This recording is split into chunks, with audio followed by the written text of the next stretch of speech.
angani kuzihesabu nyota, hivyo ndivyo siwezi hesabu matendo ya Mungu wangu.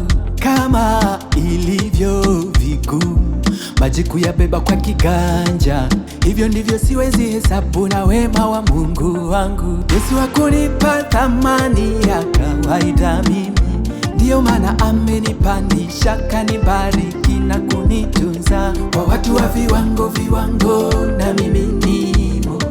Namshukuru Mungu kwa matendo makuu kanitendea, na wakanigiredi mimi wa chini, kumbe waliwaza tofauti na levo Mungu kesha nipangia. Ndiyo maana naimba leo na kusema ni mwema, mwema.